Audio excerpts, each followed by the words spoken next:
because I really like that shape, you know? Yeah. Yeah, I got a shape I've been riding right now that I really like. Yeah. Oh, yeah. Alright, let's get a,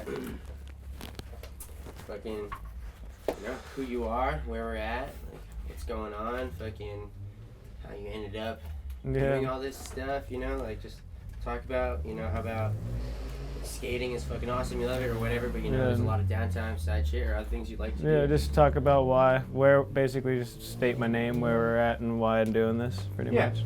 Okay. Yeah, so, Tony Karr. Okay, I was like, I'm like trying to entertain all three, me, you know? Like we're having a conversation, but I won't talk much because it's about you. Alright, sick. Oh, yeah. Well, I'm Tony Karr. We're in Long Beach, kind of like in the PCH, you know, Cambodian section of town, you know. It's my little factory, you know. It's my workshop, my dungeon, my laboratory, whatever you want to call it, you know. Just basically, I just cut skateboards and work on guitar parts in here. And yeah, I started doing this because you know, I used to skate for Heroin skateboards, and I would make shapes for them, but I could only do about one a year, you know. And like I had so many ideas for different shapes that I'd want to make that, you know, it was cool to be able to work with them and do shapes, but I needed to do more, you know. Like I'd just get bored, you know. Yeah. Like, you know, it's hard because, you know, we didn't skate with those guys all too much. You know, the team's pretty far spread, so I needed to entertain my curiosities one way or another, you know. So, yeah, this was Don't answer me there. Oh, yeah. Get into it. Oh, yeah. Or actually, yeah, no, I'm sorry, I'm a little faded, and I was wondering if I said anything a little weird there. No, you're feeling everything, man. Oh, yeah. Yeah. Feeling it. Yeah. But, yeah, so I have a lot of, you know, curiosities ever since I was I guess curiosities is a bad word. I've been really interested in the way that, like how function and form meet together to create a product, you know. Like, you know, back before I was just skating popsicle shapes, like me and friend Joe, Chopak Dumpings from Glendale, you know, and Josh Sierra and a couple of those guys from out there, we were all just fucking really obsessed with concaves and shapes of noses and tails and stuff, you know. So we're just thinking about it a lot. And then, yeah, one time when I was 14, we went up to Santa Cruz, different crew of people though, and like, I ate mushrooms for the first time. And I looked at the skateboard in like a whole different way, like everything started making sense, like looking at the concave and the reason why there's like the weird tapers under the wheel wells and just like the shapes of the nose and tail, like everything just made this incredible amount of sense, you know. And then we went skating the next day and I like started learning those like, you know, those 90s like slide to grind tricks, you know, like no side crooks and fucking whatever, like front board 270 blunts and stuff like that, because it just made sense. I understood why it was spaced the way it was and why like how concave cups your foot and creates more traction, you know, with the grip tape and whatever. And I guess basically then was when I said like when I was 14 on mushrooms was probably when I really started like, okay, like there's an incredible amount of like art and science that goes into making something that you can relate your ideas better through, you can express your ideas better through something that is designed particularly, you know, which is incredible, you know. So it's like I was always real broke growing up as a kid, so it kind of took me a long time before I had enough money to start doing something like this. But yeah, as soon as I really got the spark and had the money to buy the tools and the vision to see like how I can get all these different materials and use the tools that I need on the materials to make the products, you know, I started doing it. And it's been a little over a year now. I've been working on this stuff. It's like it's fun. Been able to cut and design a bunch of random shit. A lot of it comes out whatever, but the more that I do it, the better it comes out, you know. So it's definitely a learning process because I had no woodworking experience or anything before this, you know. So it's like this is all new territory. I'm still learning how to use tools and what tools I really need. So right now it's really primitive. Right now I'm just using like skill saws and little hand planers and just sandpaper to make these things. I want to eventually get a CNC router and a big drill press and you know, the real things that you can actually use to, you know, commercially produce something. But right now it's all one-off pieces, you know. And yeah, it's been great. It's been fun. Just learning about wood and getting covered in sawdust feels great. You know? Yeah. How did you end up working on guitars? Tell me about that. And like you know, what do you do to guitar? Because a lot of people have no idea how even fucking sound works. Yeah. How's it gonna come, like, how'd you get into that? Like, I know you said the form of function thing, so like, We're here and good. yeah, look at it. Yeah, so about a year and a couple of months ago, I used to live at this place. It was called the Chick Farm. It was like a house full of musicians and artists, and I stayed in the garage with a couple other people, and I guess it was like right around the time I was really getting into this and like starting to cut boards and stuff. I mean, they were way shittier back then, but it was like the beginning of where I actually had like a good place to work in, and we shared a garage, so I could work in that garage. Before that, I was just cutting boards like on my porch, and I felt bad for my neighbors, you know. It's like an apartment situation, but we had a house with a garage, you know, so it was cool to cut boards, and everybody that lived there was like really encouraging and stuff. Like, even though most of the guys didn't really have too much interest in skateboarding, they were still like just psyched that I was doing something. And they all played in bands, and I didn't really play any instruments at the time, but it made me want to learn because like it felt really good to be around live music like that all the time. Like I had gone through this breakup, you know, and it was really hard on me, and playing like listening to music was like a way that I could get through it, kind of, you know. And then I just realized like I wanted to get closer to it, and I realized that the only way to get closer to it is to like touch it, you know. And like the only way you can touch it is by making it, you know. So then I started learning how to play instruments over there, and yeah, I realized that a lot of the same tools that you need to make instruments are the same tools that are used to make skateboards. I mean, there's definitely more tools that are used when you make instruments and stuff, but a lot of it's pretty similar. And you want a high quality woods, and the skateboards are, you know, the highest, densest quality wood that you can get for cheap. You know what I mean? So it's like a lot of the places where you're gonna get wood for skateboards, they'll also have wood for guitars. Just as I was doing my research, and for, you know, different instruments, just tonewoods is basically what you're looking for, and it's just higher quality pieces of maple than what they use for the skateboards. You know, just different cuts or whatever. But yeah, so I just started geeking out on that stuff and the science of sound and how it works and like the shape of instruments, because I'm already like really interested in shapes from skateboards. So it wasn't a push at all, you know. Like it wasn't a push. It wasn't far away. It was basically like the music and the skateboarding, in terms of just their production of products, basically already touch each other, you know. So it seemed like a logical next step to kind of think about how they were made and to start making them and stuff. Right now I just make parts for the most part, like nuts and saddles and stuff like that. But yeah, I've been ordering kits online and building guitars and basses out of kits, like just like there's separate materials, and putting them together. And I have a buddy that we've been working towards building up, like producing some guitars, you know. And it's a little bit further down the line for sure, because I mean that research and research and development to get the product to something that we can be proud of is still going to take a minute, although we both have pretty clear ideas about what we want to do. So who knows how long it'll take, but it's in the future for sure.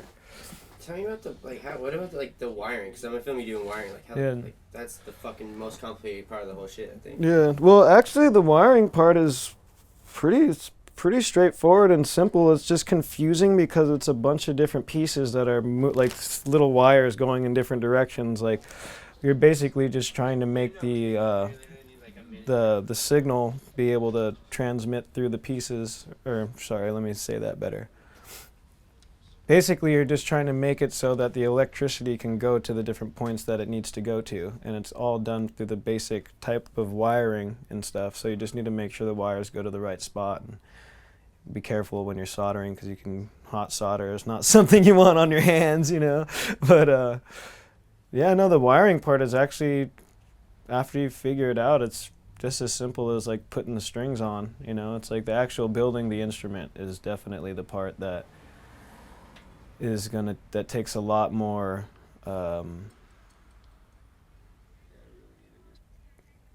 tact, I guess. You got to be a little bit more careful with that stuff, because if you fuck up on wiring, you can kind of take it apart and put it back together. If you fuck up on shaping a neck or something, you know, it's pretty much fucked, you know. So yeah, that's the woodworking part is definitely where the real art is.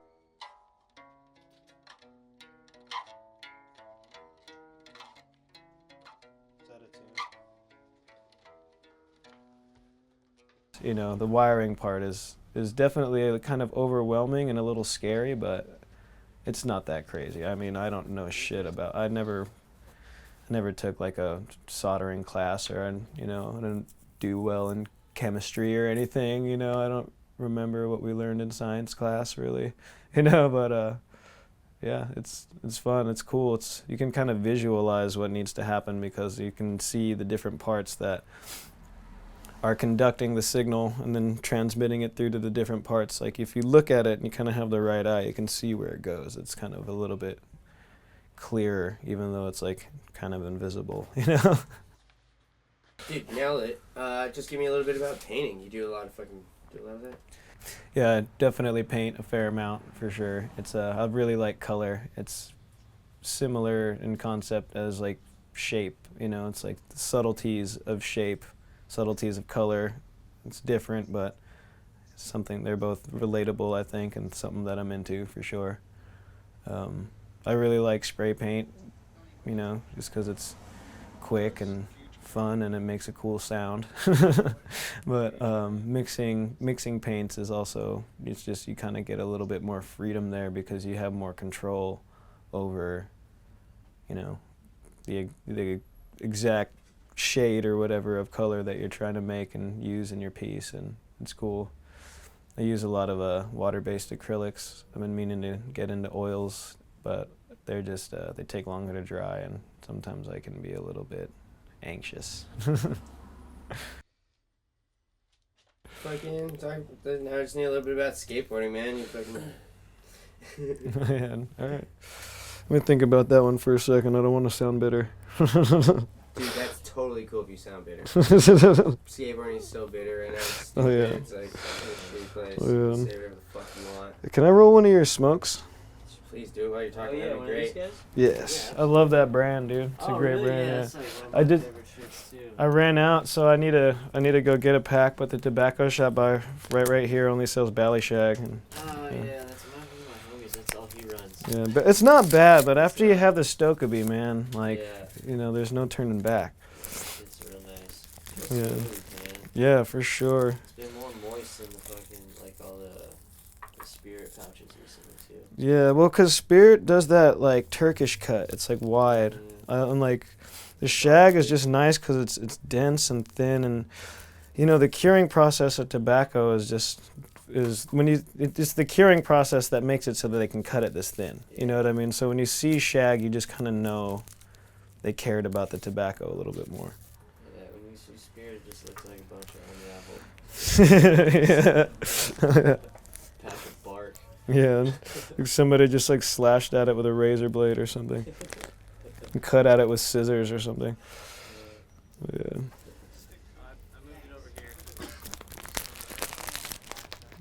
Mind,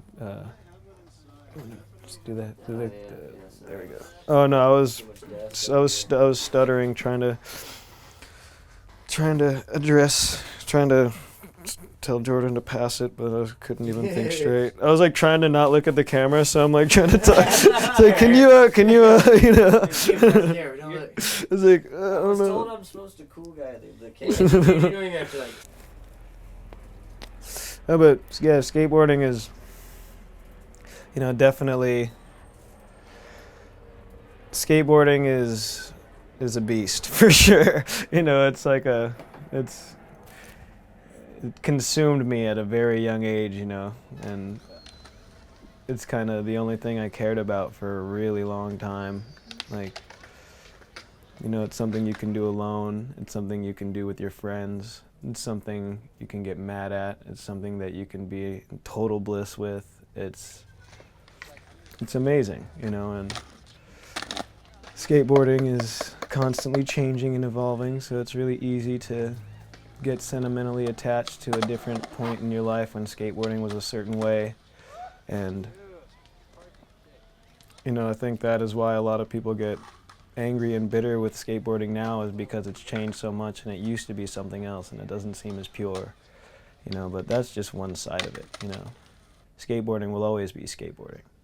And, you know, I try to remember that because it's really easy to get bummed, you know, and doing stuff like this, making skateboards and thinking about the actual act, the actual function that comes from the form of the skateboard is something that keeps me in love, you know what I mean? It keeps me consumed by this beast, you know? Like, it's really easy to climb out of the belly of it sometimes and just kind of do other shit, just play music or party or something, you know, just focus on work, you know? But this here is like something that I do to help keep me stoked, keep me, you know, thinking about, you know, new tricks that I want to do, or have a board that feels different, so when I do tricks that I used to do, it feels better or something, you know. It's just like you know, it's just a way to keep the train going down the track, you know, keep it from fucking falling off the rails, you know, because skateboarding's a beautiful thing and it's never gonna stay in one spot. And I kind of stopped keeping in touch with most skate videos and stuff, you know, like went to my friend's house that, you know, they watch every video, they go to every premiere. Like, I used to do it too. It was fucking really fun. It was like one of the better parts of my teenage life, was going to video premieres and stuff, you know, but I kind of just got a little over it. It's, you know, because it's, yeah, the media situation in skateboarding is definitely oversaturated, and, you know. So yeah, I mean, that's kind of why I stick with this and like working on skateboards and just focus on my own skateboarding too. Just because also it's just too much to keep up with, you know. It's like, it's too much. It would take my whole, like, all hours of the day to really be fully up to date with everything. So I just, yeah. That was a board. Oh, yeah. Cracks. Yeah. That's it. Yeah, that was sick. Really, really good.